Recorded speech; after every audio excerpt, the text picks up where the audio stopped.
Hello student, welcome two is my study. कैसे हैं आप लोग? उम्मीद करता हूँ अच्छे से होंगे। मैं हूं आपके साथ अभिनंदन कुमार झा। आज की क्लास में हम पढ़ेंगे प्रतिशतता और परसेंटेज के बारे में।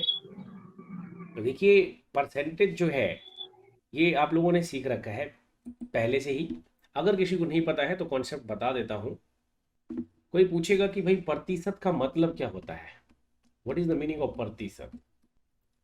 तो जब हम प्रतिशत बोलते हैं तो इसका मतलब होता है कि कोई भी क्वांटिटी 100 में कितना है। ठीक है, यानी हम यूं कहें कि एक ऐसा भिन्न जिसका हर 100 होता है उसको प्रतिशत कहते हैं। ठीक है, यानी कोई भी क्वांटिटी अगर मान लो मेरे पास एक है और मैं उसको 100 से डिवाइड कर देता हूं, तो 1/100 यानी ये प्रतिशत है। ये पूरा पूरा 100% हो जाएगा। तो जब प्रतिशत हम कहते हैं तो उसको ऐसे लिखते हैं, ये 1% है। X% को हम क्या कहते हैं? बाई 100 कहते हैं। X% को X/100, Y% को Y/100 कहते हैं। ठीक है, तो प्रतिशत का परिभाषा क्या हुआ कि वह भिन्न जिसका हर 100 होता है।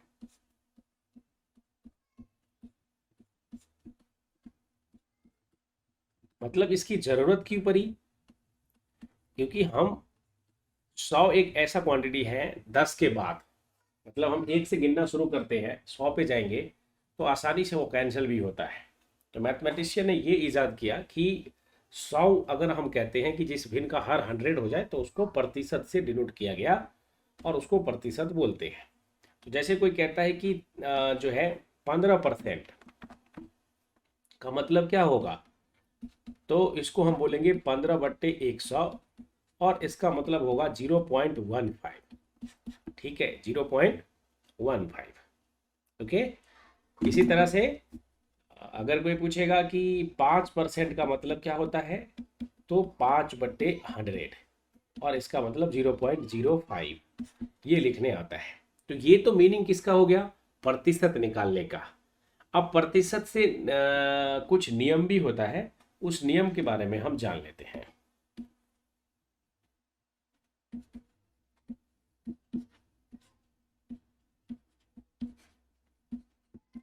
प्रतिशत प्रतिशत के क्या नियम है जरा वो देखते हैं।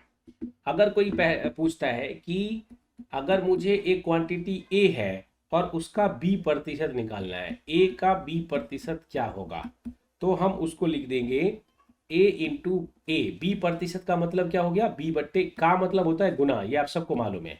ए और बी प्रतिशत मतलब B/100, तो इसको बोलेंगे AB/100। ठीक है, इसको एक्स वाई में भी लिख सकते हैं कि अगर आपको पूछेगा एक्स का Y% कितना होगा, व्हाट इज द वैल्यू, तो आप बोलोगे एक्स, तो एक्स रहने दो, का मतलब गुना और वाई प्रतिशत है, तो वाई प्रतिशत मतलब Y/100।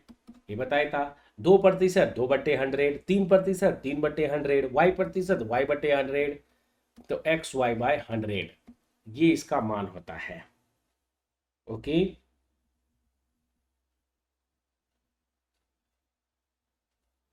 अगर मान लीजिए यहाँ पर एक दूसरा केस है कि अगर कोई कहता है आपको कि 1/5 कितना प्रतिशत है, व्हाट परसेंटेज, तो कोई अगर भिन्न दिया हुआ हो, अगर मुझे कोई भिन्न दिया हुआ हो,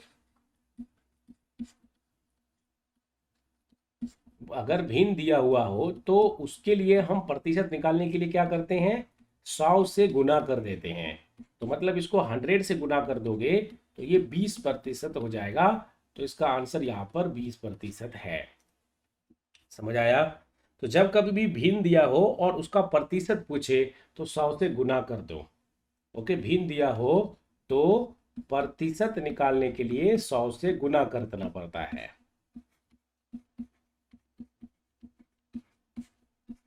निकालने के लिए 100 से गुना करना पड़ता है।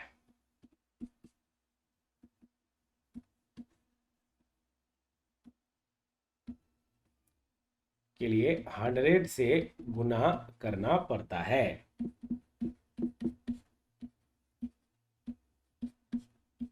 समझ आ रहा है? तो बस ये समझ में आ हाँ गया होगा। जैसे अगर कोई पूछता है कि 4/5 कितना प्रतिशत है, तो 4/5 गुने 100 5 से 20 ये 80% हो जाएगा। तो 4/5 का अगर मुझे प्रतिशत निकालना है तो 100 से गुना कर देंगे, ये 5 से 20 ये 80% के बराबर है। इसी तरह से एक तीसरा नियम है कि अगर मान लीजिए प्रतिशत हमें गिवन है, अगर हमें प्रतिशत दिया हुआ है तो उसको भिन्न में कैसे बदलें। तो उसको भिन्न में बदलने के लिए अगर भिन्न दिया है, प्रतिशत निकालना है, जैसा मैंने पिछला देखा तो 100 से गुना करते हैं, लेकिन अगर प्रतिशत दिया हो तो उसको भिन्न में बदलने के लिए 100 से भाग देना पड़ता है।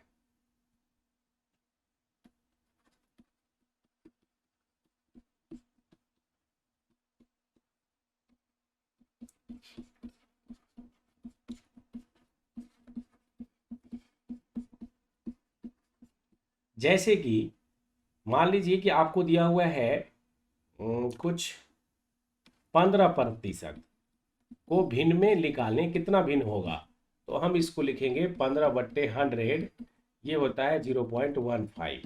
समझ आया। इसी तरह से 25% क्या होगा, तो 25/100 हो जाएगा, इसको हम कहते हैं 0.25। ठीक है। तो यहाँ पर क्या दिया हुआ था, प्रतिशत गिवन है, तो प्रतिशत से हमें क्या निकालना था, भिन्न निकालना था, तो ये भिन्न हो जाएगा। यहाँ पर भी प्रतिशत दिया हुआ है, इससे ये हमें भिन्न निकालना था, तो हम प्रतिशत से भिन्न निकाल सकते हैं, भिन्न से प्रतिशत निकाल सकते हैं। अगर यही भिन्न दिया है, अगर मुझे प्रतिशत निकालना है तो इसको मैं क्या करूँगा, 100 से गुना करूँगा और प्रतिशत लगा दूंगा। ठीक है। तो ये आसानी से समझना होगा। और प्रतिशत का मतलब ही होता है कि एक ऐसा भिन्न जिसका हर 100 होता है, 100 होता है, तभी वो प्रतिशत होता है। अगर मैं 25/100 बोलता हूँ, मतलब ये प्रतिशत है, और इसका मतलब ये 25% है, क्योंकि इसका हर क्या है, 100 है, 100 है। तो according to the definition of the percentage हमने देखा कि ये 25% के बराबर होगा। एक ऐसा भिन्न जिसका हर 100 वो प्रतिशत के बराबर होता है, तो उसका अंश का वो प्रतिशत है, अंश क्या है 25, तो 25% हो जाएगा। अगर मैंने 35/100 लिखा तो ये 35% हो जाएगा। ओके। अब एक और चीज आता है कई बार कि किसी ओके। राशि की वैल्यू में कितना बढ़ा दिया जाए और कितना कम कर दिया जाए। अक्सर आप देखते होंगे, ये क्वेश्चन बहुत आया होगा आप लोगों को, चीनी के मूल्य में 20% से वृद्धि किया जाए कि खपत कितना कम किया जाए कि कोई असर ना पड़े, वगैरह वगैरह। या कोई भी प्राइस बढ़ जाता है कम किसी भी चीज़ का।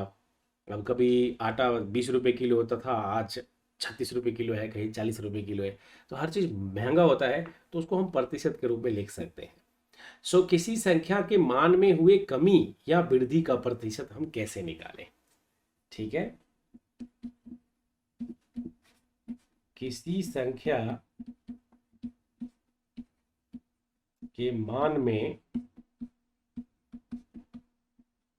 हुई प्रतिशत कमी तथा वृद्धि,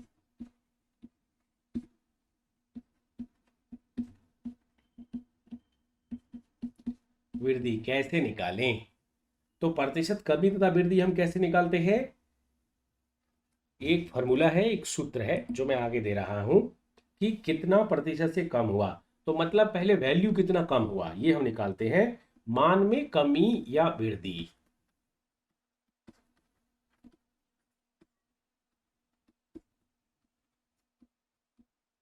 इसको अंग्रेजी में परसेंटेज चेंज बोलते हैं। मान में कितना कमी और वृद्धि हुआ, और संख्या का प्राप्त मान कितना था, शुरू में कितना था, संख्या का प्राप्त मान और गुने में 100, तो वो उतना प्रतिशत से कम या ज्यादा हो गया। अगर कोई संख्या पहले 25 था और अब 20 में मिल रहा है तो प्राइस कम हो गया, तो कितना प्रतिशत से कम हुआ, ये पहले था और ये अब है, यानी बाद में है, तो 20 अब हो गया, तो 20/25 जो पहले था वो नीचे आएगा, और इसको गुना कर देंगे तो कितना प्रतिशत से कम हुआ ये हम बता सकते हैं। तो ये 4/5 जो कि 80% है, मतलब हाँ, अभी 80% जो है वैल्यू हो गई पहले से, 25 का 80% 20 होता है। ठीक है। तो ये हो गया 80, मतलब ये कितना है। लेकिन अगर कोई पूछेगा कितना से कम हुआ, तो उसको निकालने के लिए हम ऐसे निकालते हैं, उसको निकालने के लिए हम ऐसे निकालते हैं, 25 और 20 का डिफरेंस क्या है, कितने से कम हुआ, 5 से। और पहले कितना था, 25, और बट्टे में 100, तो 5 एकम 5 बचे 25। ये 25 का 80% है, लेकिन कम कितना से हुआ, तो ये एक 5 25, 5 से 20, यानी 20% की कमी हुई। कमी सिर्फ 20% की कमी हुई। समझ आ रहा है, कितने की कमी हुई, पहले 25 था 20 हुआ, तो कितने प्रतिशत की कमी हुई, तो 20% की कमी हुई। कैसे निकाला हमने, क्योंकि दोनों का अंतर क्या है, पहले 20 था, पहले 25 था, अब 20 है, तो उसका अंतर क्या हो गया, 5। तो 5 बटे में 25 गुने 100, 20% की कमी हो गई। समझ आ रहा है। तो इस तरह से ये फॉर्मूला काम आता है। अब आता है इसमें एक हम पांचवा फार्मूला देखते हैं, जो कि जनसंख्या वृद्धि से निकल रिलेटेड है। किसी नगर की वर्तमान संख्या P है, मान लीजिए, ठीक है। जनसंख्या वृद्धि का फॉर्मूला क्या होता है, ये भी क्वेश्चन में आता है। ये चक्रवृद्धि ब्याज की तरह होता है। जनसंख्या वृद्धि का सूत्र क्या होता है, तो मान लीजिए कि अगर वर्तमान संख्या, इसमें हमें दिया होगा, यदि अगर हमें वर्तमान संख्या दिया हुआ है, कितना दिया हुआ है, P के बराबर है, ठीक है। तो वर्तमान संख्या अगर P है और हर साल उसमें R% की वृद्धि होती है, कितना होती है, R% की वृद्धि होती है, तो ऐसे केस में n वर्ष बाद जनसंख्या कितना हो जाएगा। मान लीजिए किसी शहर का जनसंख्या आज 10 लाख है और हर साल 5% से बढ़ रहा है, तो 5 साल बाद कितना जनसंख्या होगा। तो इस तरह का क्वेश्चन आता है कि जनसंख्या यहाँ हमें पता है 10 लाख, 1 करोड़, कुछ भी, और आप कितने से बढ़ रहा है वो भी हमें दिया है, तो n वर्ष बाद कितना होगा वो हमें निकालना है। समझ आ रहा है कि नहीं आ रहा है, ये तो मैं सूत्र दे रहा हूँ, और ये सब सूत्र आपको पहले से पता है। ये कंपटीशन की तैयारी ऐसे ही होती है दोस्त, ठीक है, क्योंकि आपको ये सब चीज़ एक बार रिकॉल कराया जाता है, ये आपने पहले पढ़ रखा है, ठीक है, इसको रिकॉल कराया जाता है और फिर इस पे बेस क्वेश्चंस करते हैं। ये बोर्ड का एग्जाम नहीं है कि यहाँ पर एक एक चीज़, एक एक लाइन आपको बताएगा और पहली बार सीख रहे हैं आप, ठीक है। जनसंख्या वृद्धि के सूत्र या परसेंटेज कमी, ये सब 10वीं से पहले की ही चीज़ है, तो वो पढ़ाया जाता है। लेकिन हम जब कंपटीशन तैयारी करते हैं तो हमें फिर से वो चीज़ों को रिकॉल किया जाता है और एक नए तरीके से उसको हम पढ़ते हैं। तो n वर्ष बाद क्या है इसमें, p into 1 plus R by 100 की पावर n है। समझ आया। तो ये फार्मूला आप लोगों को मालूम होगा, पहले से भी मालूम होगा ये, क्योंकि ये जो फार्मूला है 1 प्लस आर बट्टे 100 इसकी पावर n, ये क्या होता है, हेलो, इस तरह का फार्मूला चक्रवृद्धि आपने, ब्याज। हाँ, चक्रवृद्धि ब्याज में आपने देखा, ठीक है। ओके, अभी 6 देखेंगे।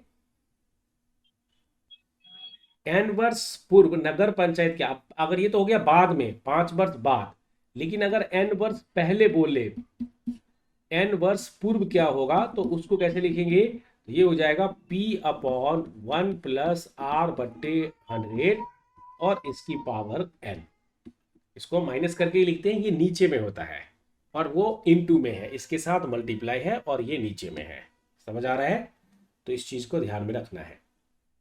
तो अगर मान लो कहीं पर जनसंख्या बढ़ती है, जो वृद्धि होगी वो हम प्लस में लिखते हैं, मतलब प्लस R%। और अगर जो कमी होती है जनसंख्या में या किसी चीज में, तो वो माइनस में आता है, घटाते हैं, ठीक है। ऐसा।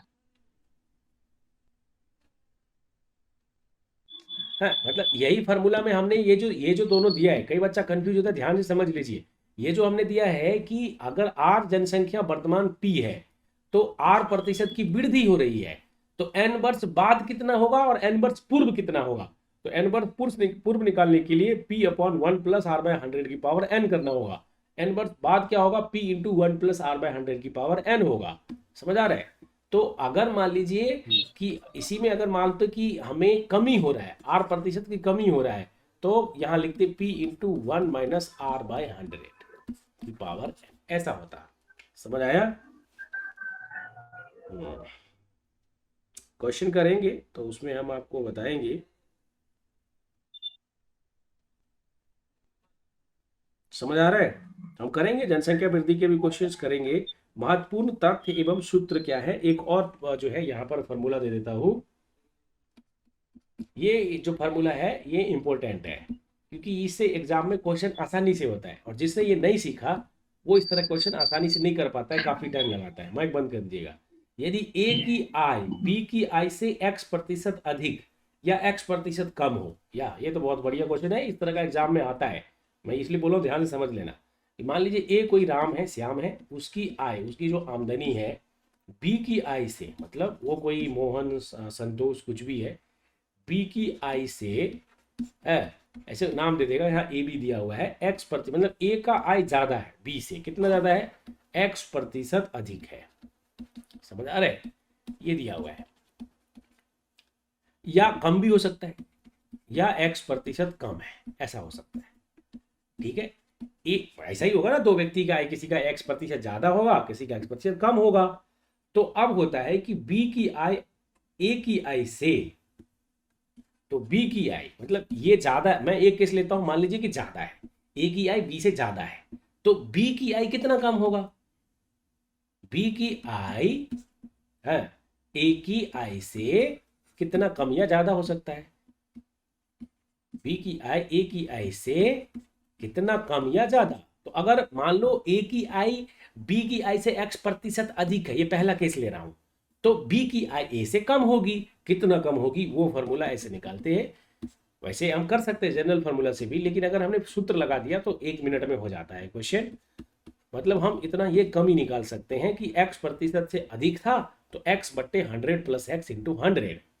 लेकिन अगर मान लो a की आई कम होती तो उस केस में b की आई ज्यादा होती, तो कितना ज्यादा होती, तो b की आई a की आई से अधिक कितना होता। अगर अधिक निकालना होता तो उस केस में ये माइनस करना होता, x बट्टे 100 माइनस x इंटू 100। क्योंकि देखो ये जितना भी हर छोटा होगा संख्या उतना बड़ा होता है। ठीक है, अगर मैं लिखता हूं 4/5 और 4/100, तो हर छोटा है ना, हर छोटा यहां पर है, ये संख्या बड़ा है, और ये जो 100 वाला है ये ऑब्वियसली छोटा है। समझ आ रहा है? तो इस बात को ध्यान रखना है।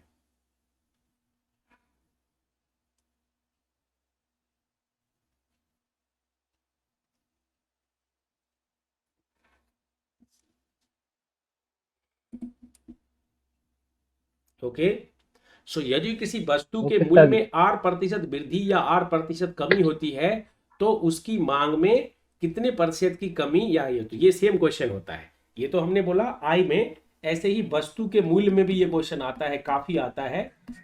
वस्तु के मूल्य में कमी या मूल्य में कमी या बढ़ोतरी, जब हम तुलना करते हैं, कमी या वृद्धि, ये वाला भी फॉर्मूला आता है, क्वेश्चन कराऊंगा इस पे भी।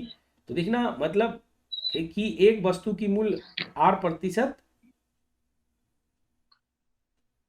तो वस्तु की अगर मान लो मूल्य बढ़ जाता है, मुझे एक बात बताइए, अगर कोई सामान मूल्य बढ़ जाने का मतलब सामान क्या हो गया, महंगा हो गया, तो उसका डिमांड क्या हो जाता है, मांग क्या हो जाता अधिक हो जाता है। है? प्राइस बढ़ जाएगा तो मांग ज्यादा हो जाएगा। अगर हम्म, प्याज, आप प्याज 100 रुपए किलो दे देगा तो आप ज्यादा खाएंगे या कम खाएंगे? कम खाएंगे। कम खाएंगे। मतलब अगर मूल्य में वृद्धि, सीधी सी बात है, मूल्य में अगर वृद्धि होती है, एरो मतलब वृद्धि, तो उसका मांग क्या हो जाता है, कम हो जाता है। कम तो हो जाए। मूल्य में मान लीजिए कि आर प्रतिशत से कम हो गया, तो बैठे बैठे दुकानदार दिमाग लगा लेता है कि मांग कितने से कम होगा, तो उसका मांग कम हो जाता है आर बट्टे 100 प्लस आर इंटू 100 से, ये उसका मांग कम हो जाएगा। इसी तरह से मूल्य हम्म, में अगर मान लो कोई चीज सस्ता हो गया, टमाटर मान लीजिए 5 रुपए किलो दे रहा है, तो लोग जाके भी चार, जिसको 2 किलो लेना होगा वो 4 किलो ले लेगा। ठीक है, जिसको 1 किलो लेना होगा बोलेगा अरे 2 किलो दे दो, 10 रुपए का ले लेते हैं। ठीक है, तो अगर हाँ, मूल्य में आर प्रतिशत की कमी हो जाए तो ऐसे में उसका मांग बढ़ जाता है, लोग थोड़ा ज्यादा ले लेते हैं। ठीक है, और ये से सच्चाई हाँ, है। और सब्जी के केस में तो बहुत ज्यादा होता है। अगर मैं आपको बोलूं कि मैं आपको भिंडी 80 रुपए किलो देता हूं, तो बोला भैया एक एक पाव देना। लेकिन मैं आपको बोलूं भिंडी 20 रुपए हाँ, किलो देता हूँ या 10 रुपए किलो देता हूँ, 1 किलो तौल देना। ठीक है, तो ये अर्जेंट होता है कि भाई आपको अगर ये सीधी सी बात है कि अगर प्राइस में कमी होगी तो लोग ज़्यादा खरीदेंगे। अगर आप जा रहे हो दुकान उसमें, आप बोल रहे हैं कि 10 रुपये का एक बड़ा गट्टा 10 रुपये का गट्टा गोभी, अब लोग यार एक ले लेते हैं, कल सब्जी बन जाएगा 2-3 दिन। और वही बोले 80 रुपये किलो गोभी, 80 रुपये किलो, तो वो बोलेगा मैं तो सूंघता भी नहीं। तो ये चीज़ें हैं। तो महंगाई पे फर्क पड़ता है ना। अगर आप अंगूर, जैसे अंगूर का प्राइस है, मैं गया 120 रुपये किलो अंगूर, 120 रुपये का अंगूर, लोग उधर से गुजरेगा भी नहीं, साइड से चला जाएगा। लेकिन अगर बोला 20 रुपये किलो अंगूर, 20 रुपये अंगूर किलो अंगूर, जिसको नहीं भी खाना होगा ना, 1 किलो खरीद लेते, आधा किलो ले लेते हैं। ठीक है, तो हाँ। ये लॉजिकल है। इधर इधर सर 20 रुपए किलो अंगूर देता है। हाँ, तो 20 रुपये का अंगूर है तो लोग 1-2 किलो खूब खरीदता होगा अभी। और वही 120 होने खूब दो, अभी, हाँ खूब खरीदते हैं। 120 होने दो, खूब खरीदता है सर। कुछ खास ही लोग खरीदेंगे। कार वाला भी रुका कार वाला भी रुका के खरीदता है। Yes yes yes. हाँ, खाली 20 रुपए इधर है ना। तो दोस्तों, आपको ये लेक्चर कैसा लगा? आप सब इसको पूरा पढ़िएगा, रिवाइज करिएगा। आज के क्लास में हमने, अगर अच्छा लगा तो सब्सक्राइब भी कीजिएगा। हमने परसेंटेज का सारा फार्मूला पढ़ा शुरू से लेकर आखिरी तक, और उसमें हमने ये जाना कि प्रतिशत का मतलब होता है कि एक ऐसा भिन्न जिसका हर 100 होता है। एक्स प्रतिशत का मतलब एक्स बट्टे 100, वाई प्रतिशत का मतलब वाई बट्टे में 100, 15% का मतलब 15/100। तो 15/100 क्या है? एक भिन्न है। तो भिन्न से हम प्रतिशत बना सकते हैं, प्रतिशत से भिन्न बना सकते हैं। तो ये भी हमने बताया। ए का बी प्रतिशत का मतलब होता है ए बी बाई 100, 1/5 का मतलब होता है 20%। अगर भिन्न दिया है, प्रतिशत निकालना है तो 100 से गुना कर देते हैं। और अगर मान लीजिए प्रतिशत दिया है, भिन्न निकालना है, मान लो 20% है भिन्न के, तो 100 से भाग दे देते हैं। इसी तरह से समान के मान में हुई वृद्धि को हम कैसे निकालते हैं? तो मान में जितना का वृद्धि या कमी होता है डिवाइडेड बाय उसका ओरिजिनल वैल्यू कितना था, इंटू 100 करेंगे तो प्रतिशत निकल जाता है। जनसंख्या वृद्धि अगर मान लीजिए 8% की दर से हो रहा है तो p इंटू 1+r/100 की पावर n हो जाएगा, और पहले की जनसंख्या p/1+r। लेकिन अगर ये जनसंख्या कम होने लगेगा तो यहाँ प्लस आर की जगह माइनस आर करना, इसमें माइनस आर हो जाता है, जो मैंने आगे बताया। फिर एक और फॉर्मूला दिया कि ए की आई बी से अगर x% अधिक है तो बी कितना कम है। तो कम होने के लिए x/100 प्लस एक्स नीचे वाला, और बी की आई ए से कितना अधिक होगा तो x/100 माइनस एक्स होगा। इसी तरह से वस्तु के मूल्य में अगर वृद्धि हो जाती है, वृद्धि हो जाती है तो मांग कम हो जाता है, और अगर मूल्य में कमी हो जाती है तो मांग बढ़ जाता है। वो कैसे निकालते हैं उसका भी सूत्र हमने दिया। इसको रिवाइज करिएगा। इस रिलेटेड क्वेश्चन हम अगले क्लास में आपको कराएंगे। So thank you, see you in the next class.